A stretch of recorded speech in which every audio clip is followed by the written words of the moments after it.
Hey guys, What up, players?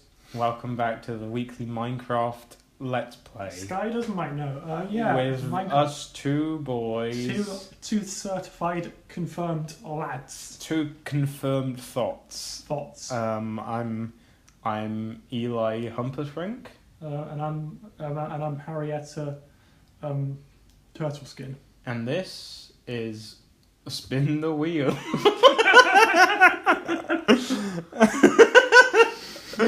It's like a mashup of Wheel of Fortune and like 50 other things. That sounds like a really good game show.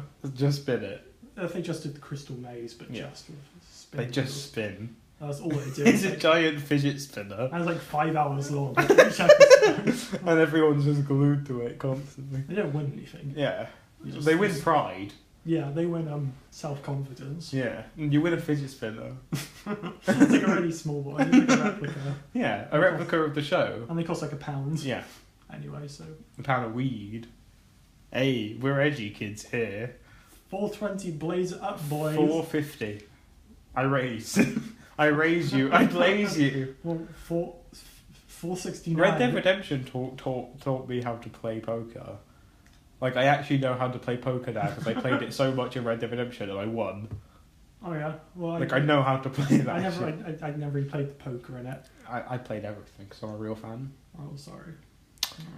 So, Segue. we have a... So, speaking of black riots in the 60s, Yeah. Detroit. Let's talk about some films we did saw. We did saw Detroit. We did saw Detroit. Starring your boy Finn, Finn Boyega. The Falcon. Okay. And the guy from Son of Rambo, Will Poulter. Yeah. The problem is, everyone else probably doesn't know what Son of Rambo is. They Yeah, probably it's- know who Will Poulter is, but I just think of him as Son You of probably Rambo. just saw him in like We're the Millers or The Revenant or something. I like Son of Rambo. I can't remember it that well. Well, fix yours now. I should. Detroit. What do we think? I liked it a lot. It was it had a nice mix of like historical and like footage and like real Yeah, new footage. and I think It's the way cool. it was edited was really interesting. And although it's quite contained for most of it, it felt Yeah. really grand and big. Well, I think because most, like, the first, I don't know, I wouldn't say half, like the first third of the film is just sort of setting up the city. Yeah, pretty much. There's just loads of sort of slight character setup, slight city, just world building. mostly just context. And I mean, like, I'm glad they did it because from that point onwards, I was just completely in the world and I was completely engrossed in what was happening. Yeah, And that didn't end until, like, after the middle part of the film. yeah. Although I wouldn't really call it the middle. It goes on for like Yeah, a good chunk of it. the second act anyway. Yeah. There's probably about 3 acts, but About three. maybe about three and a half. That was a silly thing to say. But I think it goes on too long. Yeah. Some people said it doesn't go on long enough, and it should have had like 3 distinct sections. But I actually think I feel it's. I think they could have ended it earlier. Yeah, I feel like shorter things tend to be a lot better now. Like, Well, I it's more think just concise. having constraints. Like, how long Focus. is Detroit? 2 hours and 20 minutes. Right. Okay. So like, just a simple bit of cutting around all of that makes it a much more finite, Yeah. refined thing. But I liked it.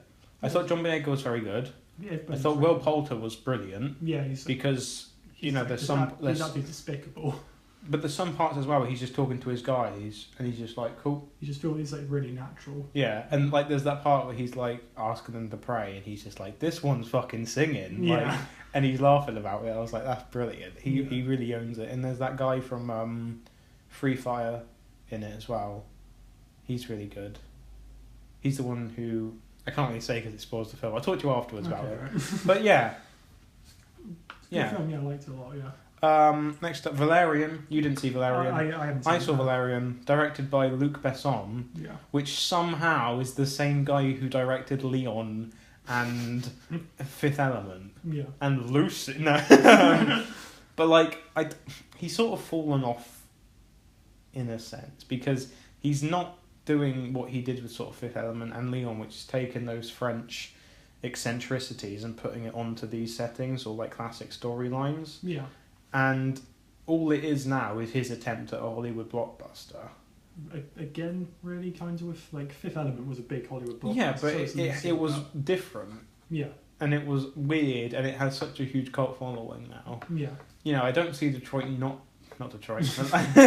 I don't see Valerian not having a following, but I think that following is people who are already into the graphic, the books. So a lot smaller. Yeah, and what was annoying for me was I finished the film and I thought, didn't like that much. I thought it was a fine. You know, if it comes on TV, I'll watch it again. What I'd like to is to go look at the comic books, because that sounds interesting. Can't. No, I've seen quite a few like panel comparisons, like Yeah. shots from the films, like, and it's like perfect. They're also all in French. Oh, And I'm nice. like, I can't be fucked. There might be a translation. I haven't looked a lot, but like, Yeah. But like, you know, in France, because it's a huge graphic novel series that's been running since the 60s. Yeah. I imagine it will do well, but not well enough. I mean, it's just France, which is like not a very big country. And it's completely tanked, and I see why, because it has loads of marketing, but loads of marketing doesn't mean anything. Yeah, like who does it really appeal to? John Carter, is it? The guy Mars film? Yeah. That had loads of marketing, Yeah. but no one wants to see a film called fucking John Carter. If you see a list in the cinema and you don't know what films are, like most of the audience in the world is, right? They go to a cinema, they don't really look at what the films are, they might have a brief idea, and they go, oh, that one. Are you going to go fucking see Planet of the Apes fucking rapes a monkey, or John Carter? You're going to see Planet of the Apes. Yeah. And it's like, it was meant to be called John Carter Man of Mars. That's, I guess, it kind of describes... It was meant to be like, the top of it was meant to be like John Carter, and then the title was Man of Mars. I was like, well, that makes more sense, but they never did it. Valerian, on the other hand, is missing the point. Yeah. Valerian is called Valerian and the City of the Thousand Planets, right? Valerian is the name of the main character played by Dane DeHaan. His name is Valerian. It's not like the city or the ship or something, which you think it is. His name is Valerian. But the problem is they try to show that him and Cara Delevingne are equal to each other. Right. But they're not. Because... Was she like a rookie or something? She's not a rookie, but he just constantly tells her what to do, and he's meant to be like this douchebag, like, leading man. I can't really imagine Dane. No, because he can't do it. But I can imagine Tom Cruise doing that role and doing it 10 million times better. Yeah. He is literally like Tom Cruise in every Tom Cruise film, but he's not. That's his character, but he's not good enough to do it. Dane DeHaan, he's not a bad actor. He doesn't suit a leading man role. He's just a weird actor. Or he's like not that leading man. Yeah, and he just like, hey baby, I slept with loads of women, but I want to sleep. Like, they have this whole plot line about he has a playlist of all the recordings of him having sex with all these women he's had sex with. Yeah, but she's just like, I want a guy who will wipe his playlist for me, not just not acknowledge it. And he's just like, oh man. And then at the end he's like, you're the girl I'd wipe my playlist for. You're like, ugh. So his romantic pickup is, I'll delete all the recordings of me having sex with all these women. That's his, like, best. Wow. That's a good game. Yeah. It's not good. There's some really interesting sci-fi ideas, like some really cool ways of doing it on film as well. Yeah. Like, there's this whole market that's in, like, a different dimension. So he's getting chased through a market, and like a busy market, and he's like shooting people and stuff.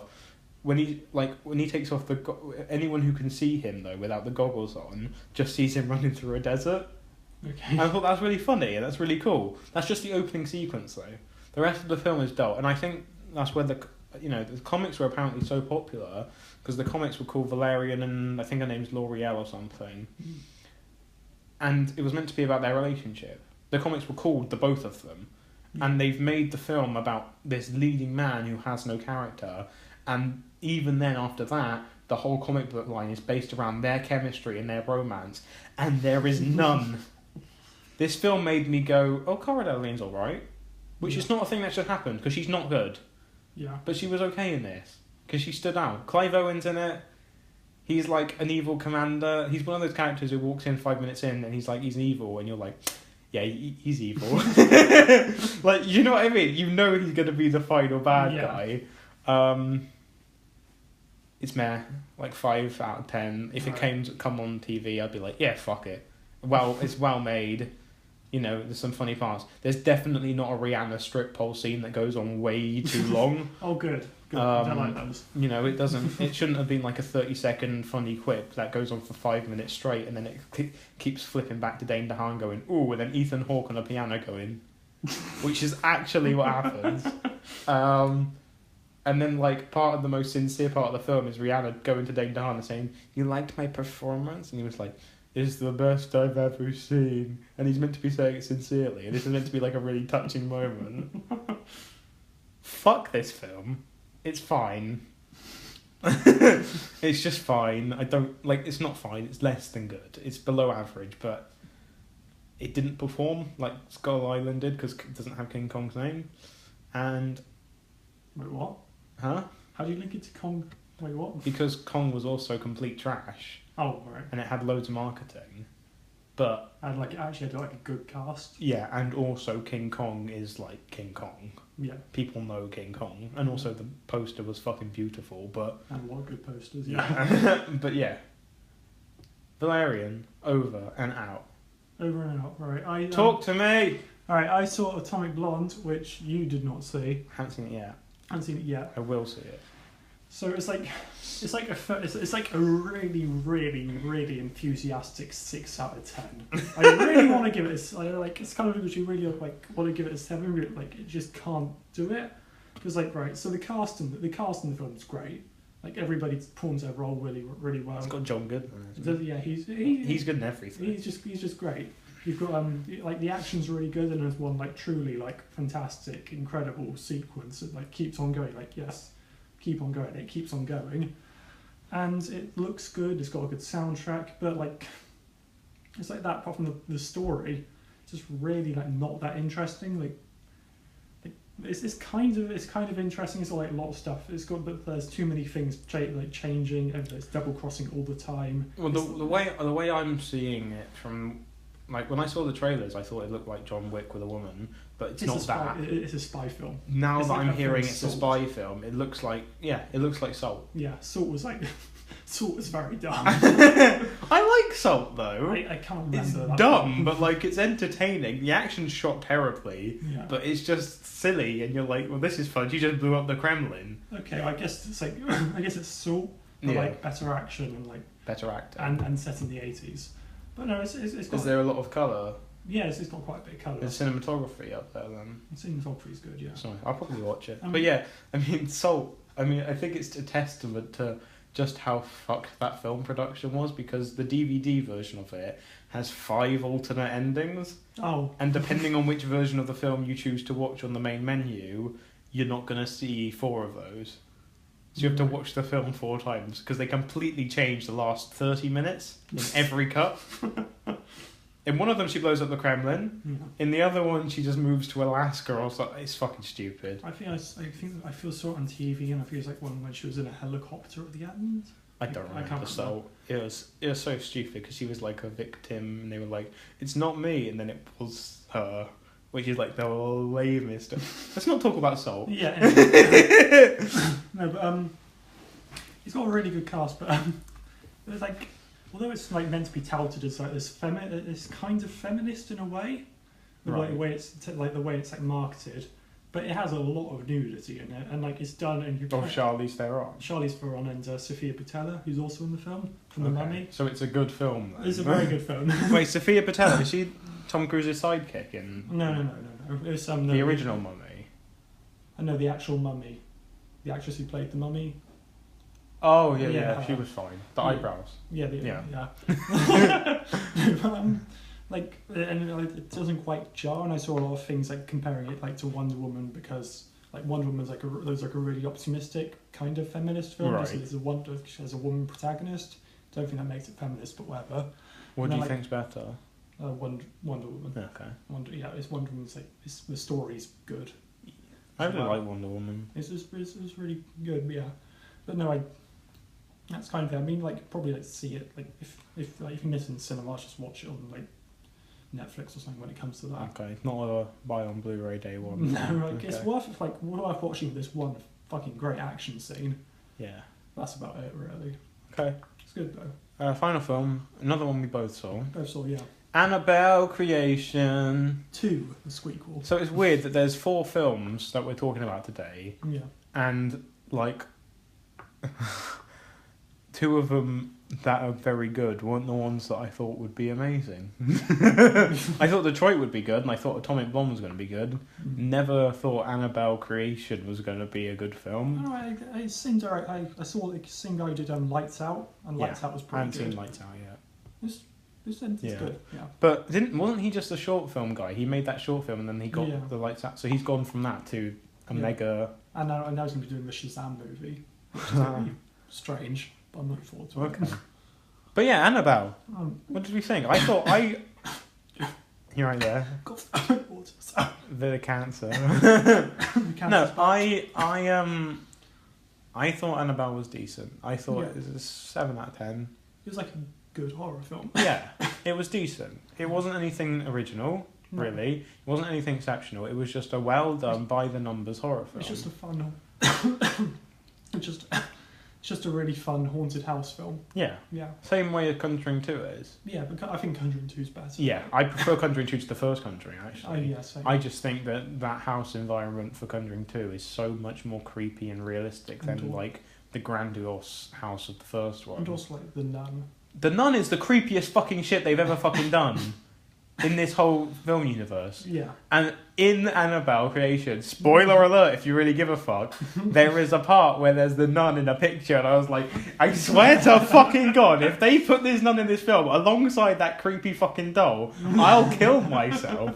Annabelle creeps the fuck out of me. The doll itself is creepy, just because of how they light it and shit. But, I don't know, there were certain moments in the film that I just thought were well done. Yeah. There's a lot of moments though in my head that I thought if I'm in that position I'd probably just punch it, probably just beat the shit out of it. The scarecrow thing was really creepy, but until it like Turned into like the demon thing. yeah, but like the idea of the scarecrow coming alive was creepy because scarecrows look creepy, and I was like, that's cool. And you also haven't seen that in like a big horror film for a while, and I kind of want to see that again. But yeah, I liked it. I I think it's worth watching. Definitely, yeah. And I think the 2 main actresses, the young actresses, I think are exceptionally talented for their age. Really good, yeah. Isn't that the main girl from Ouija as well? Yes, Yeah. Una something. She's very good in this film. Yeah. And so was the other little girl. Yeah. And so was the nun character. Apparently she's also meant to be in the Nun film coming out next year. Fuck off.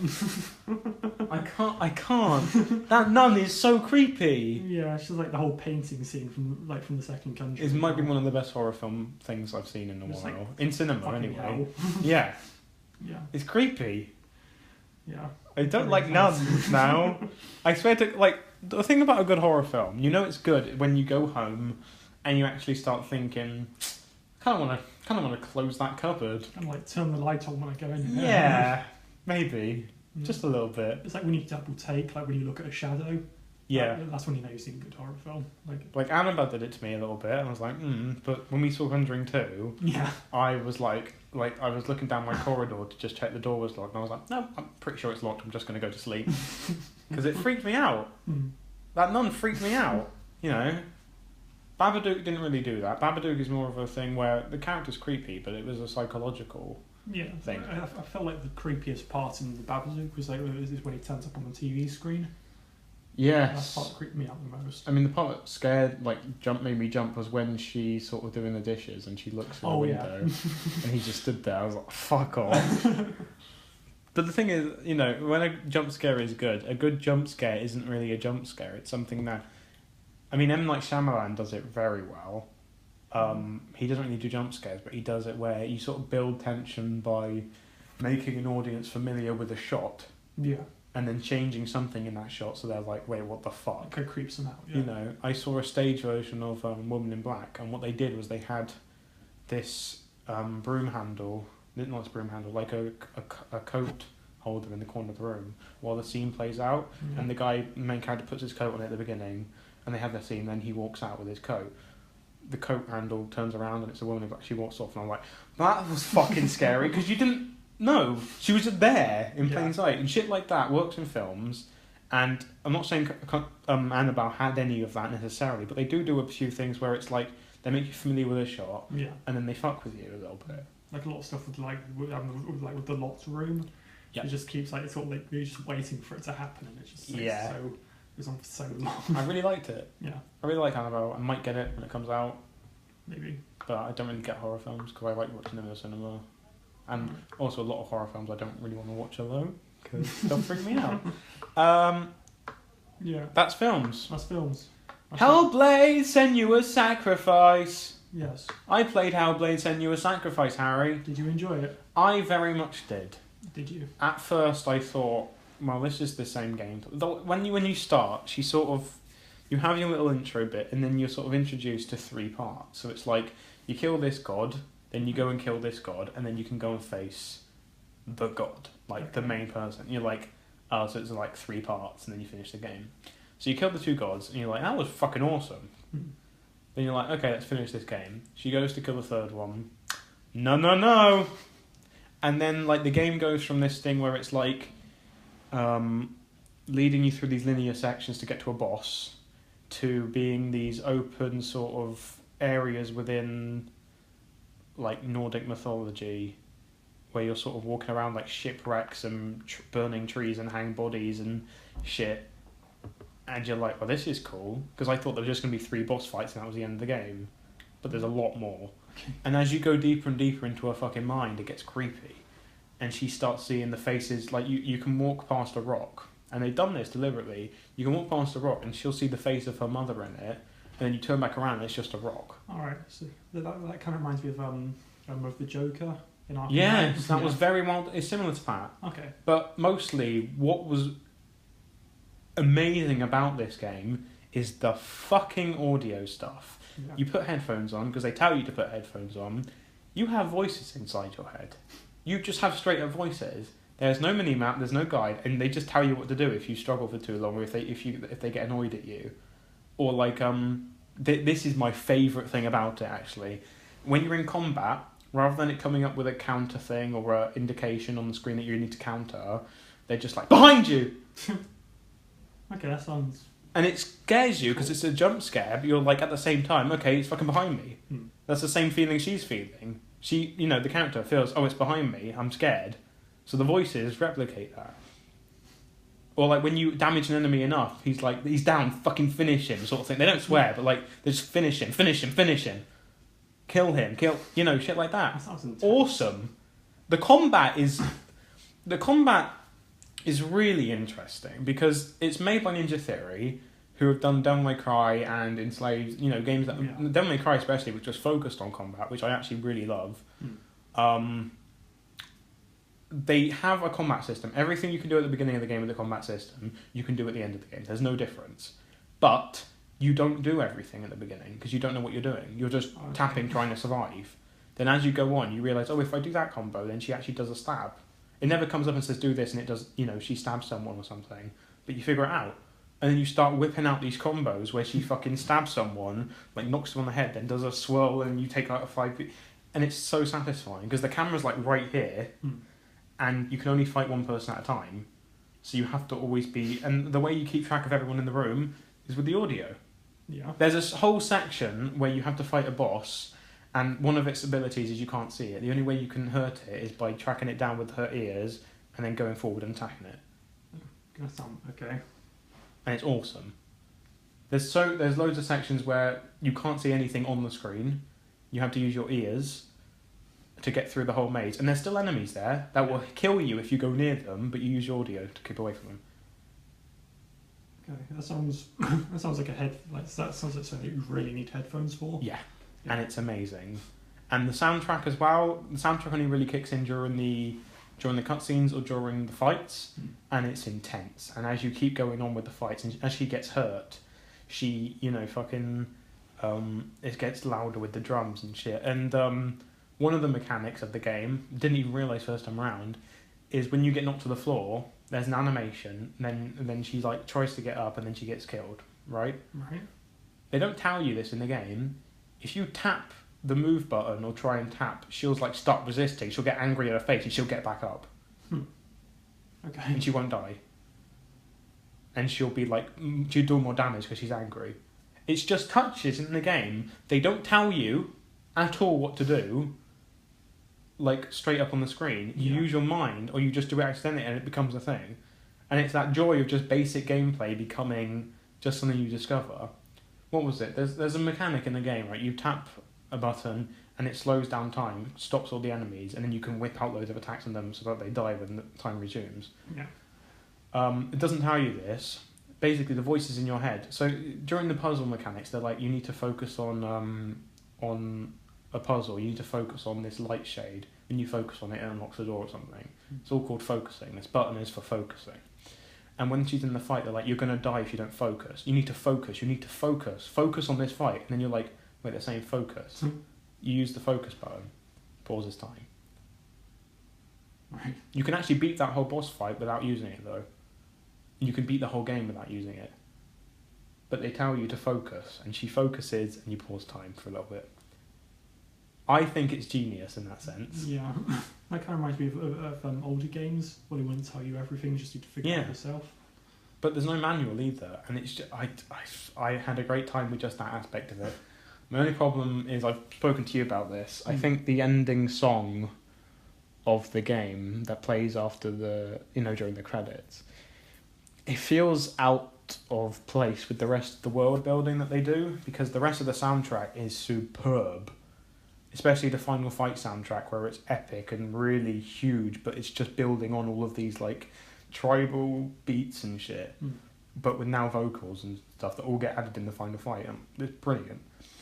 And I mean, the final fight alone, I'm not going to tell you what it is. I don't want to spoil it for you, and I don't want to spoil it for them. But the way they do it,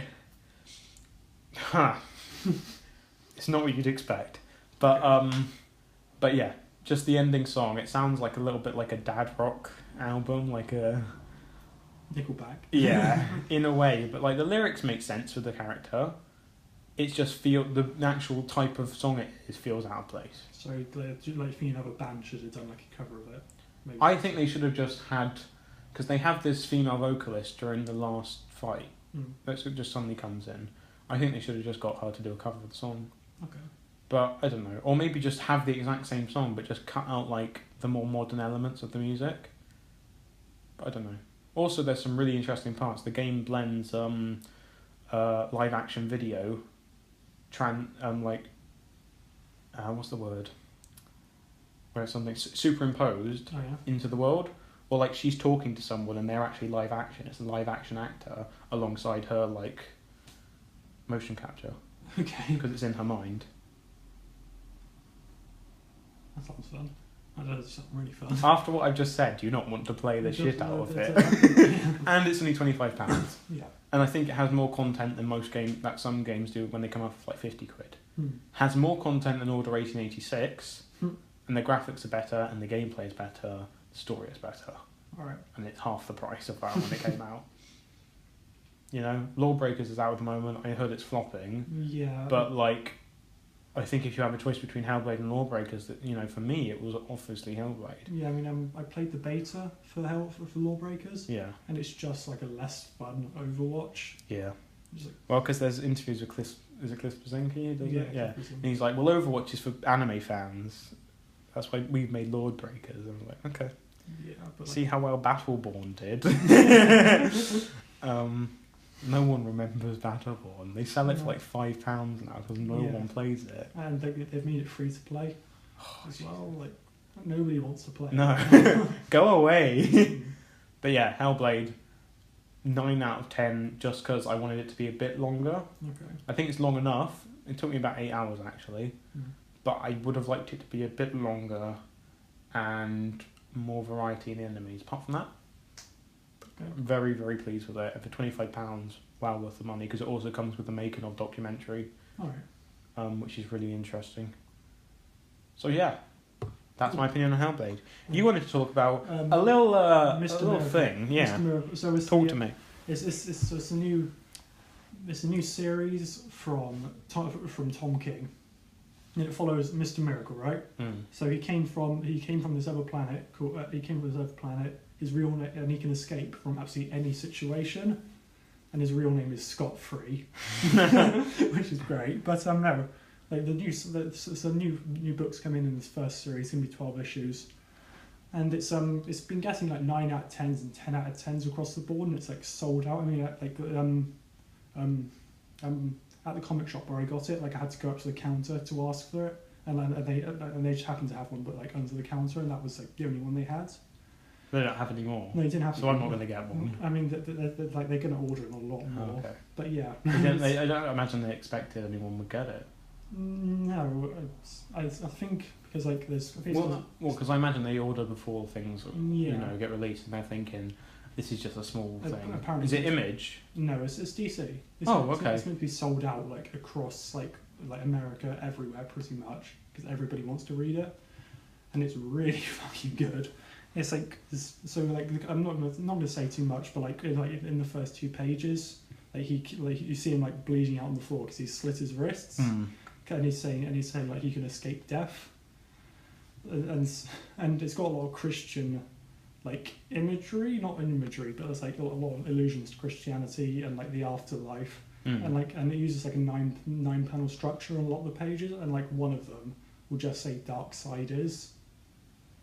And it's really strange. I'm not entirely sure what's going to happen in it. Darkside as in Darkside the character? Yes, and it just says Darkside is. As like, in SEID? Yeah, Darkside, yeah. Okay. And that's like all it says, like it's black background, like one page, is just like one full page just says Darksiders.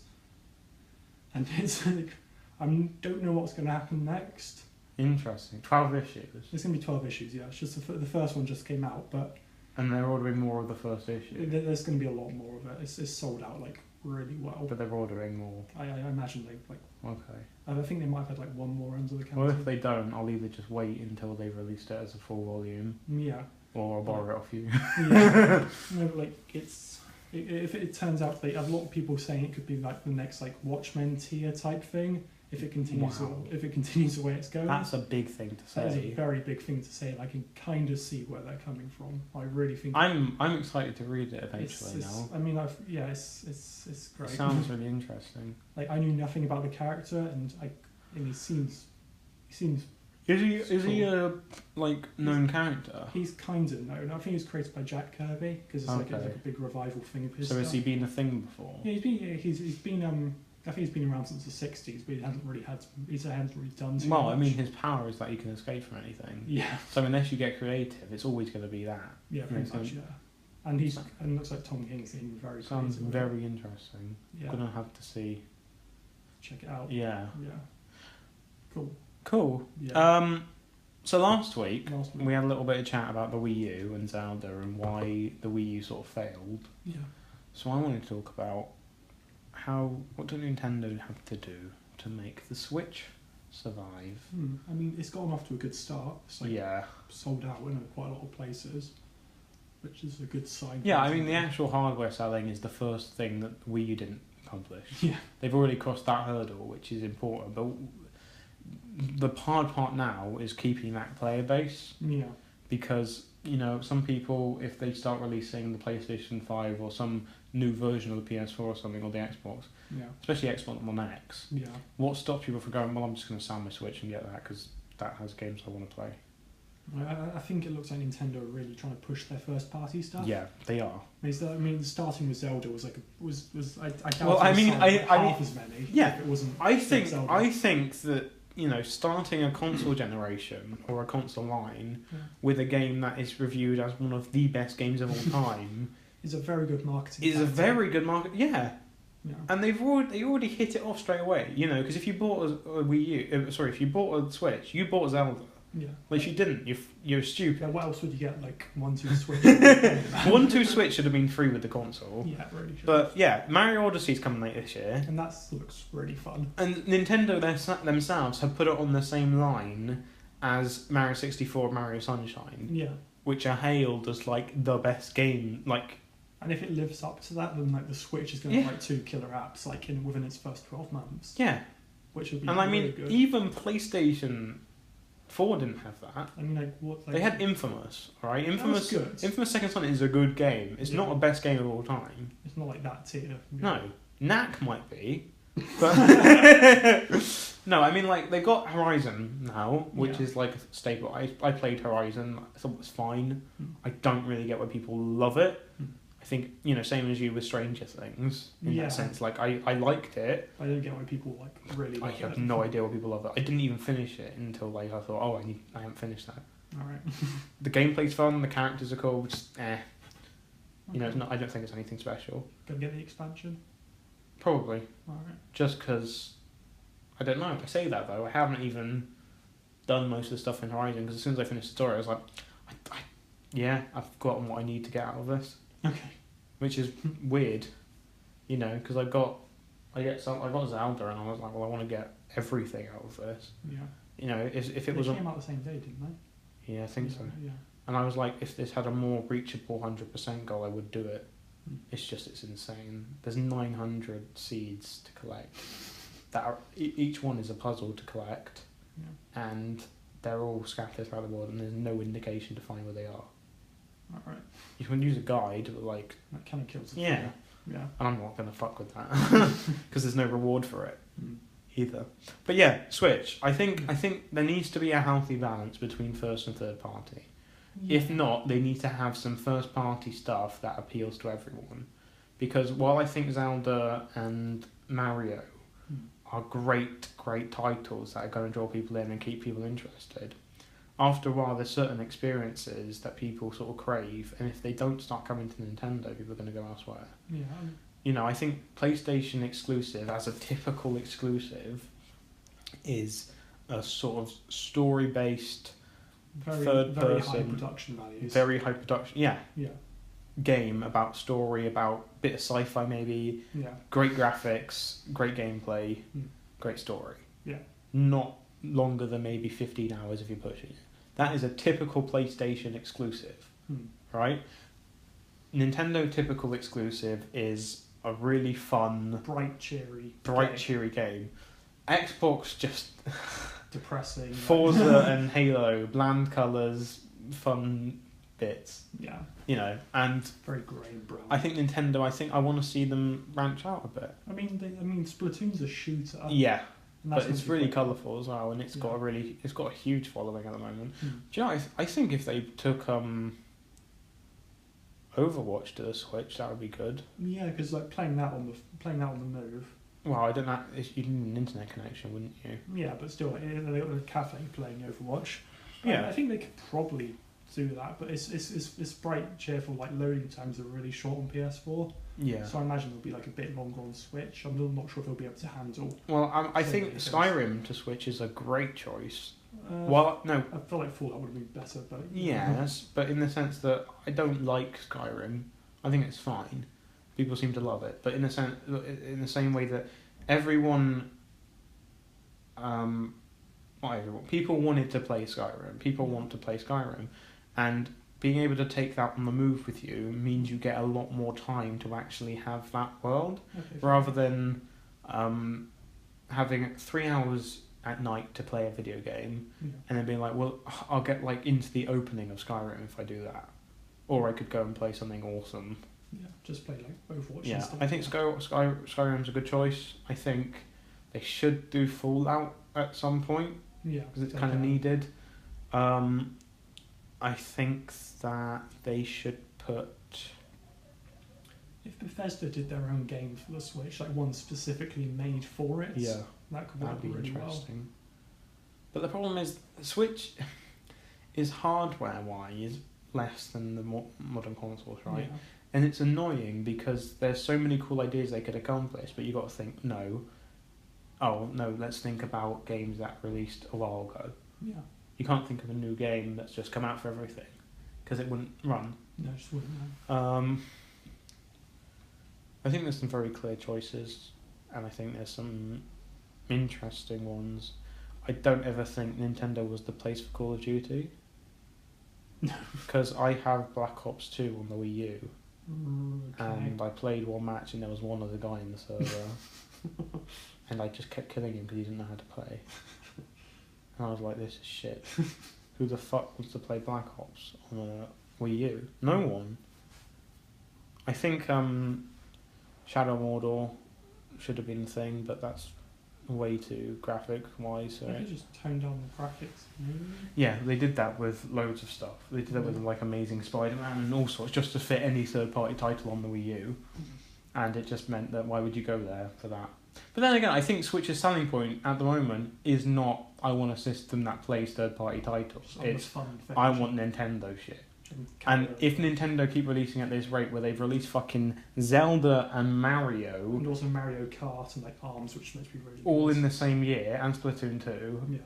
they're going to be fine. Yeah. So far, PlayStation has had Horizon and Neo.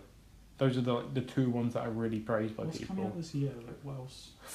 Well, they got the new Uncharted coming out That's like in a month, that's not next a new week. proper Sorry. one, it's like a new, it's like a DLC thing. Well, it's a standalone game, Yeah. but it's gonna be. They Short. said it's gonna be like 9 hours or Oh, something. that's So, because it was meant to be like a 3-hour thing before. Because if they had a season pass for Uncharted 4, Okay. if you bought the season pass, you got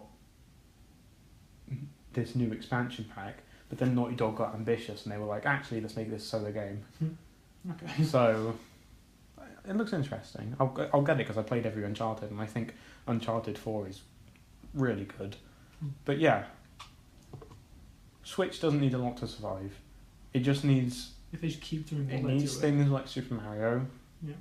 And after Odyssey comes out, maybe they should do a proper Star Fox game. Yeah. Maybe they should do a proper. I mean, they're doing like a Pokemon game for the Switch. Yeah, And that a home console Pokemon game is Yeah. gonna get like I was talking to people who don't even play video games but play Pokemon Go, or they used to play it on the Game Boy Yeah. when they were younger. I'm like, yeah, they're releasing a home console Pokemon game. They're like, I'd get a Switch for that, Yeah.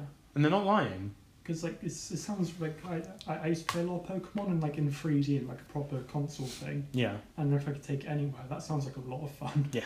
Yeah. I'm considering it already.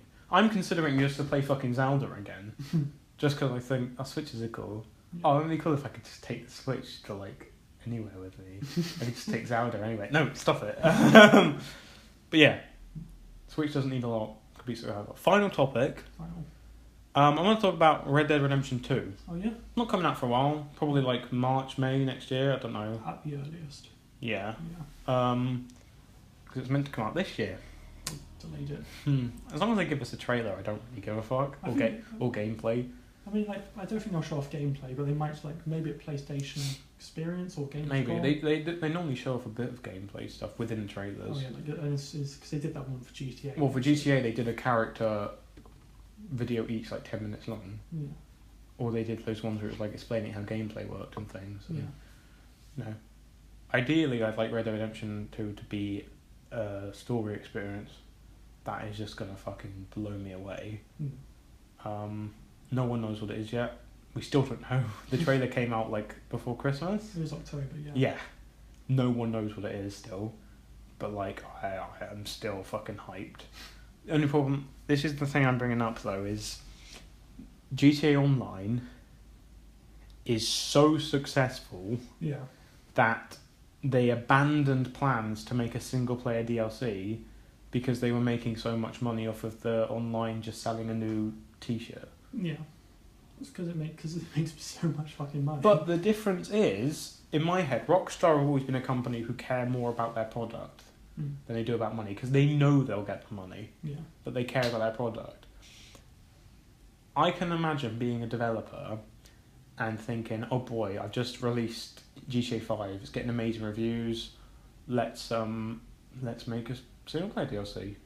We haven't made it yet, let's make it, and let's release it. Release it in like 2014. Yeah. Yeah.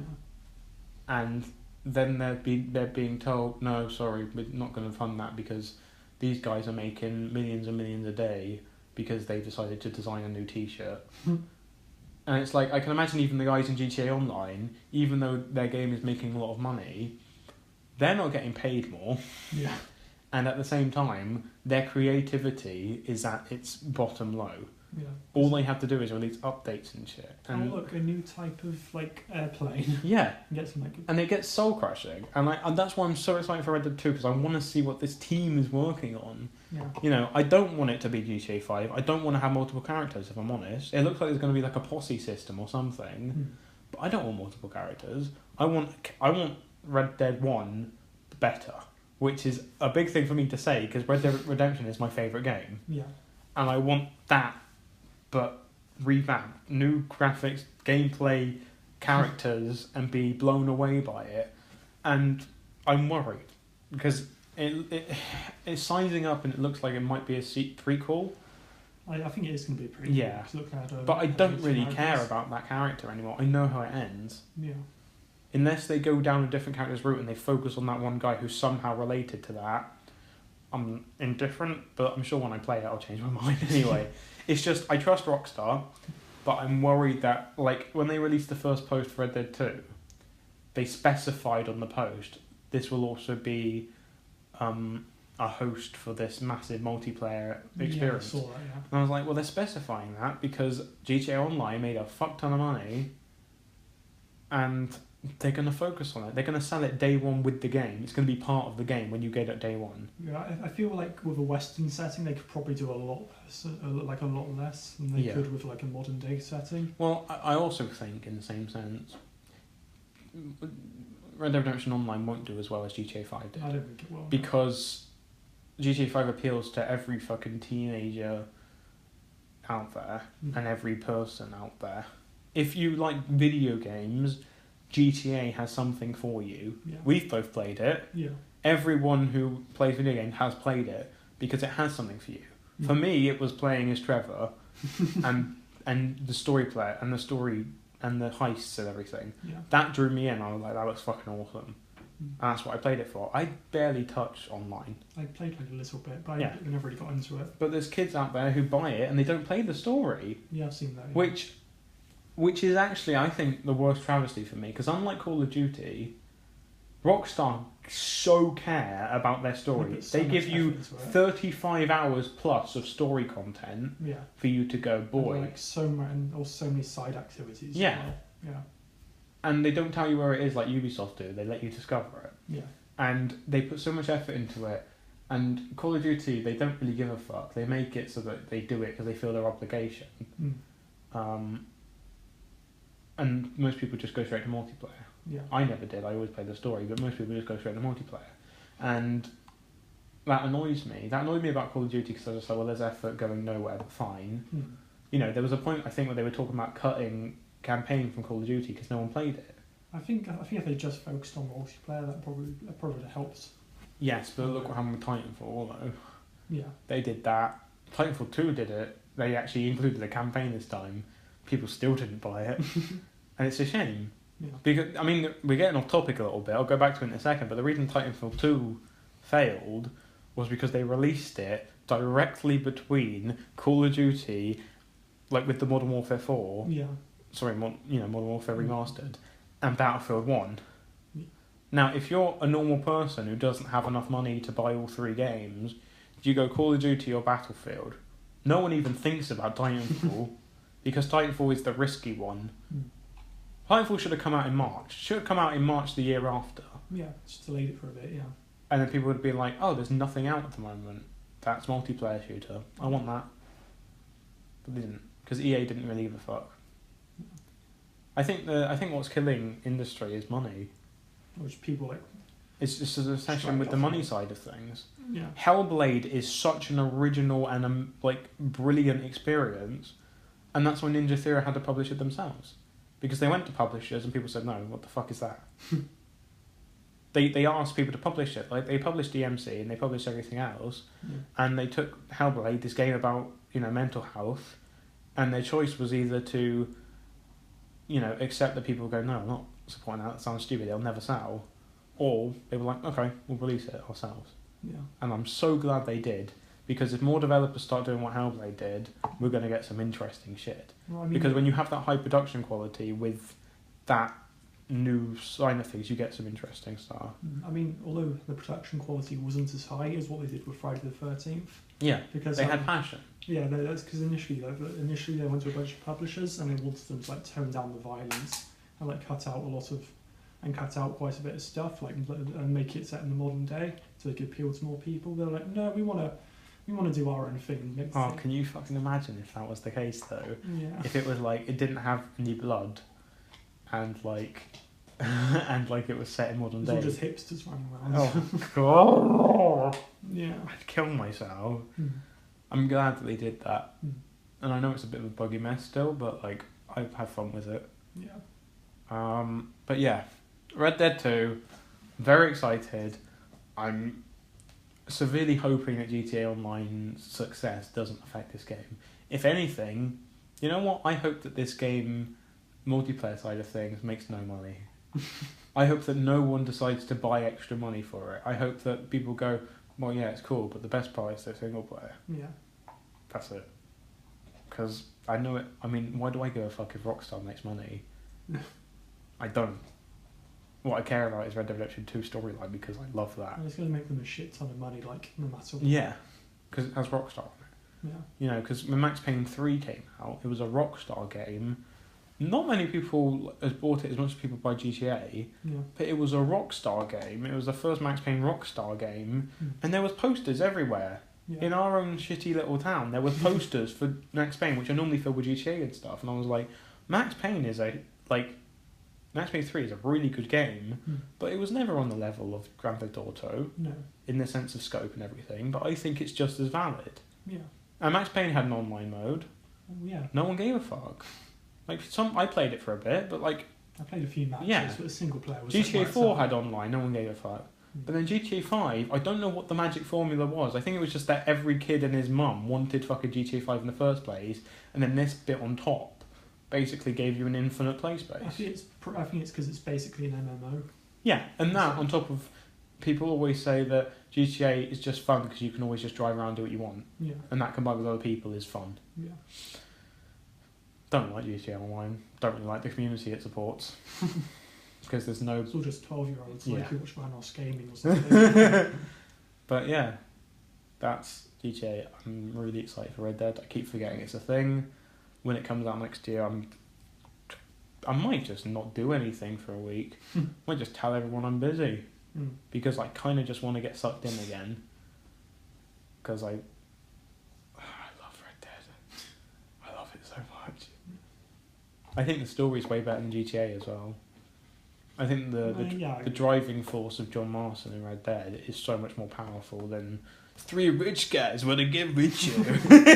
And those characters in GTA are fun, Yeah. but not name one character in GTA that has a redeeming quality. That is a good person. Like none of them. None of them. Yeah. Because the idea is to satirise modern society. And that's where Red Dead comes in, because they're using that same talent who made that awesome storyline, Yeah. but instead they're actually using Writing a good warmth and Western heart, story. and it's awesome. Yeah. You know. But yeah. We went a little bit off topic today, Yeah. or I did anyway, sorry That's about alright. that. But I hope this was an interesting listen, Yeah. and see you next week. Boyos. Keep it, and remember our catchphrase, It's keep totally original. keep it It's ranchy. Ranch Ranchy. ranch dressing. Ranch dressing, yeah. Stay lit. Yeah, stay lit.